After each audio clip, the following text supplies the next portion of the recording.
Hello there. To get ourselves in the mood for this little course on spirituality and church architecture, I want to have a little fun quiz just to see what our expectations are. What do we expect a church to look like? How do we spot one? And why our church is built in such a variety of different ways. So the question we're going to be asking ourselves, amongst others, as we work through this little quiz, is this a church? Is it a military facility? Or is it a secular civic sort of building? You'll get the picture. So how about this one? What do we think of it? Does it look like a ventilation shaft for an underground railway? What's it saying to us? Is it too grand to be functional? Or is it not grand enough to be a church? Well, the answer is yes, it's a church. It's the Chiesa del Santo Volto in Turin, in Italy. You can see here that the outside shape isn't necessarily dramatically reflected in the inside shape, but I suspect that these lights coming in at various different points with those holes in the top of what we thought were ventilation shafts for a second. How about the church in this building in the centre of Leipzig? Where are we looking for the church straight away? I suspect that we looked up here for a moment, but then we might have spotted the cross straight away on the top of this building. That though this building looks like a civic centre or something in the centre of a square, it is in fact the church in this building. And this behind here is the town hall of Leipzig. This is a famous picture. If you've seen it before, once seen, it's not forgotten. It does look from certain angles like a nuclear bunker somehow, but perhaps the sides of it are too angular and too purposefully artistic to be that. And in fact, we would be right if we suspected that. It is in fact a pilgrimage church in Neuwied in Germany. It's Mary, Queen of Peace. Here was the original church. They had to build this one because that was far too small. And here's some of the accommodation for the nuns and monks. How about that? Is it a garage? Looks a little unkempt, doesn't it? The yellow line down the middle does seem to make it feel like a garage. There's no obvious tower or windows that may necessarily give it away. If you've seen this building before, you will recognise it. It's very distinctive. And indeed, it is a church. It's the Église Sainte Bernadette du Bon-Lait in Nevers, in France. The architect decided to build it evoking some sort of a nuclear bunker with the threat of nuclear war hanging over the world after the Second World War during the Cold War. So it was designed to be a place of safety, perhaps, in the middle of a nuclear war. There is another view of the interior there of those three doors that we saw from the outside that we thought were going to lead to a garage. Once you're inside, you can see a few of these stained glass windows. So that might have given you an idea that it was either an upmarket brutalist garage or something more of a religious building. And here we get the interior of the Saint-Mizel Chapelle Notre-Dame d'Orléans, this hewn out altar. How about that? Whatever it is, it looks as if it's about to close down. Does it look a bit like a prison or something? It's got no outside windows. It looks easily defended, although there are no barbed wire fences around it. Seems to be a meeting hall to one side of it. Could it be a gymnasium, say? They don't want the windows too far close to the ground because they might get broken by flying objects. No cross on the top of it. But, in fact, it is a church.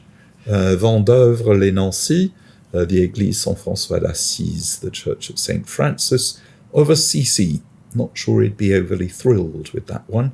But there we are. Some of these churches, incidentally, look rather nicer on the inside than they do on the outside, which doesn't say much for evangelism, maybe, you might say. Although some of them we might be enjoying a little bit. How about that? Is it a nice reclusive cabin in the woods? What's going on here with this, for instance? Well, you probably guessed that it is, in fact, a hermitage or a little wayside chapel in the Meuse, Beaulieu en Argonne, the Hermitage Saint-Rouen. It looks rather nice on the inside. I can imagine sitting there for a while to pray after walking through the woods. Where's the church in this building? It sort of looks like a midtown skyscraper from some American town somewhere. But if you look carefully up here on the top of this building, you can see what looks like a Gothic spire, and on the top there, in the clouds, a little cross. It's in Chicago. At a certain point in Chicago bylaws, no building could exceed the height of this tall building here, which would be about the height of an ordinary church spire or tower. So you'd be able to look over the city skyline and spot where the church was. But soon that law was overturned and people could go as high as they wished. So the Methodists here decided that they still wanted their church tower to be visible, so they built a skyscraper with offices and all the sorts of other rentable space down at the bottom, but on the top of it they built a church which was widely visible from all over downtown Chicago. And here is the interior of that first United Methodist Church, or sometimes called the Chicago Temple, built in this late Gothic style here in Gothic revival. How about that? Looks a welcoming sort of spot. Looks like the sort of place where one could have a playground for the children, a coffee hour, and a sort of centrally arranged church with an altar. Do you think that this is a cross or something else? In fact, it is a casino in Royan, the Casino Municipal. So a little flag on the outside. No wonder it looks very welcoming. Now, the first thing that you might spot about this is this thing up here, which gives it away as being a church straight away. But it's difficult to know where to get in somehow. Difficult to know what it's going to look like on the inside. Has it been built in order to imitate an ark, say? Or is it another nuclear bunker idea, safe from the ravages of the world? Not so far from an ark sort of concept for churches, as we will see in our third lecture when we talk about the influence of the Bible on the way in which churches have been designed. So yes, it is in fact a church, as we can see here on the inside of it. No altar rail, all very open. People can sort of flow up and down. The holiness flows in both directions. How about that one? That is very difficult, I think. It looks like a civic centre of some sort, or sort of city offices, maybe. The headquarters of a chemical company, an architecture firm built in the, 1950s or something. At least we can see where to get in from this plinth here. But it is, in fact, a brutalist church in Rome. This is Santa Maria della Visitazione. And here, once again, is the interior of it. See perhaps how those exterior planes and lines have played out here in the internal windows of the space, with the pews arranged in a sort of arc form around the altar on the dais. How about that? Well, no cross again. It's now we're beginning to get the hang of it. Maybe our first guess would be a church, because we've slowly started to be educated in what brutalist churches of the 50s and 60s and 70s looked like in Europe and in France in particular.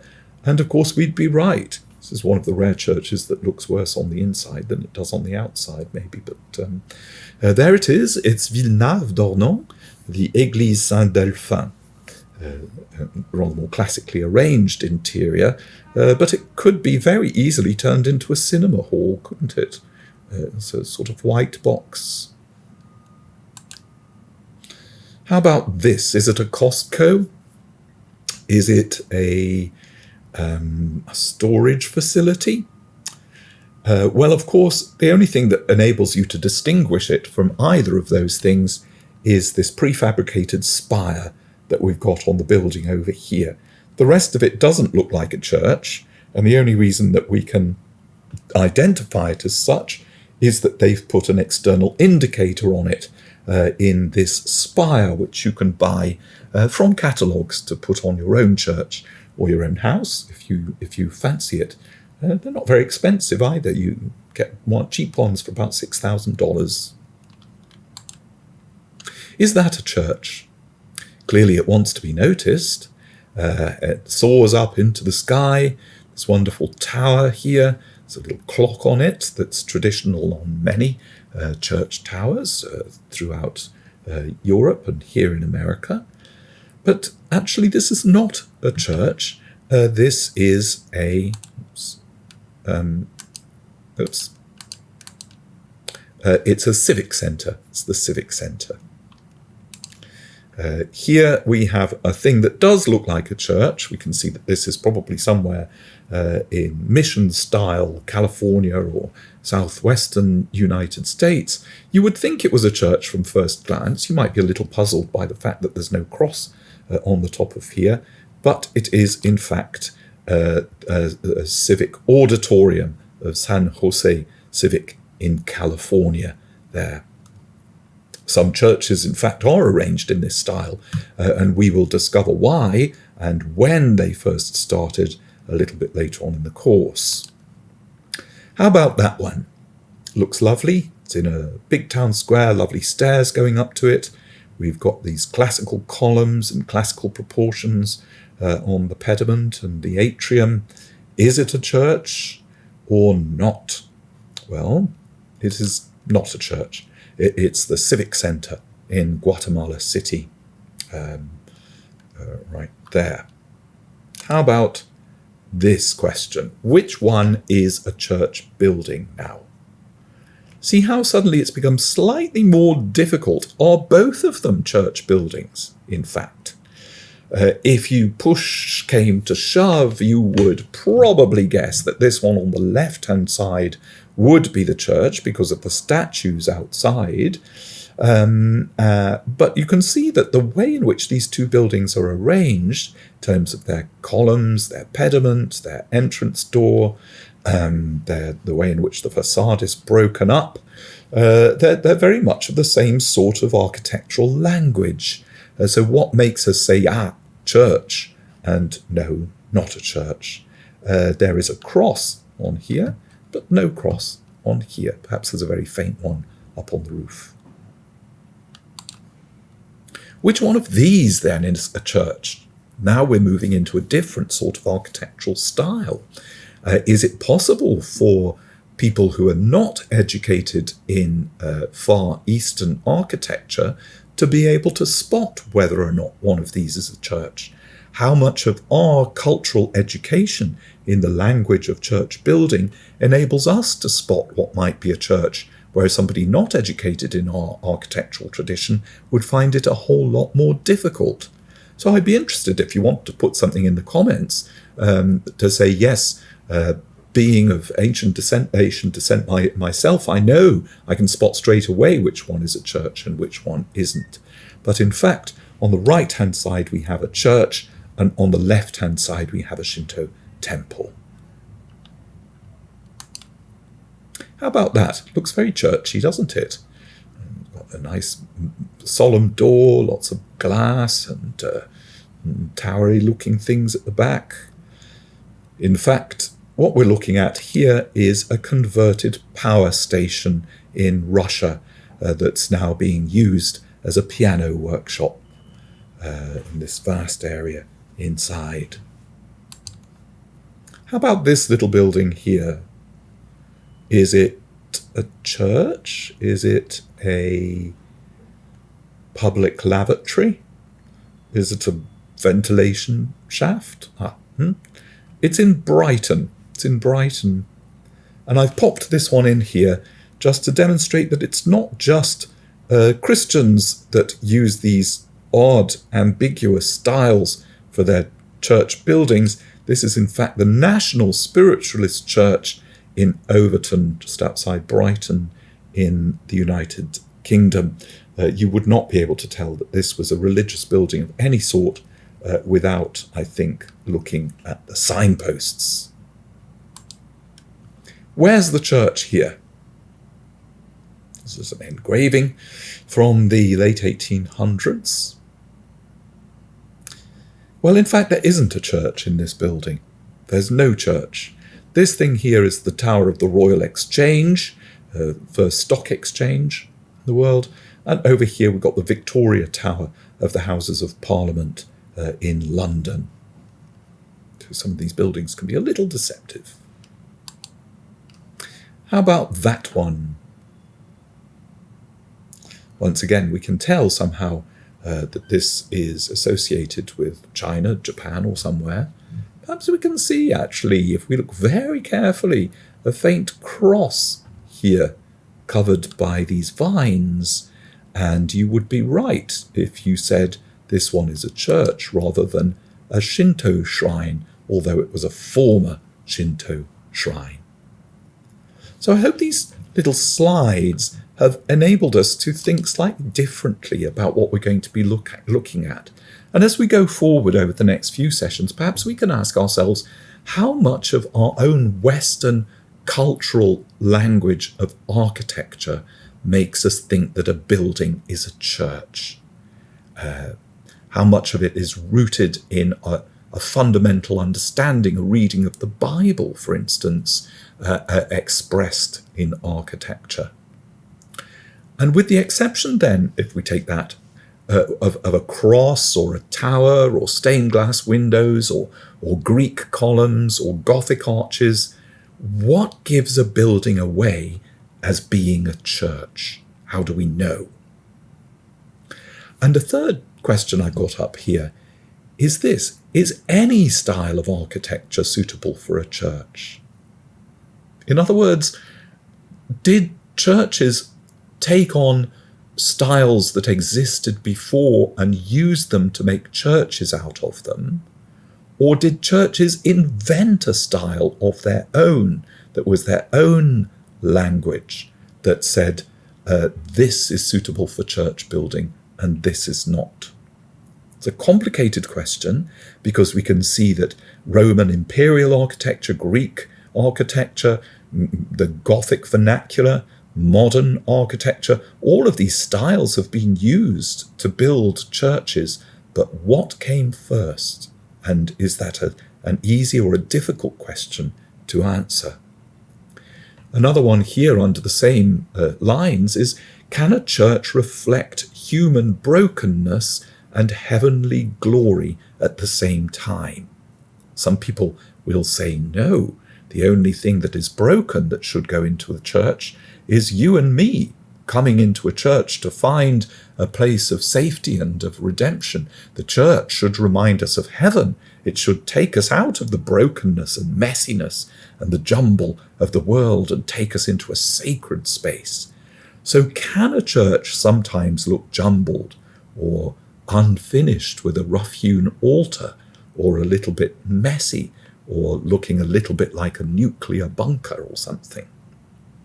And finally, what's the relationship between architecture and morality? Are churches supposed to look moral? I'm not saying that they should look like a baby doll lounge or something, but what I am suggesting is that some churches may be built in a sort of Soviet style, or reflecting some sort of power-crazed Art Deco style of Nazi Germany. They may be built in that style. Are certain forms or expressions of architecture inherently immoral? Is one style of architecture more moral than another style of architecture? So I hope we'll be able to answer some of those questions as we go along, and I hope the little quiz was fun and helped us to sort of think a little bit about what we might be looking for in some of the sessions that are to come. So thanks for listening. Hope you'll join us again soon, and put any comments or any ideas of things that you'd like us to look at in the comment section below. And until next time, cheerio.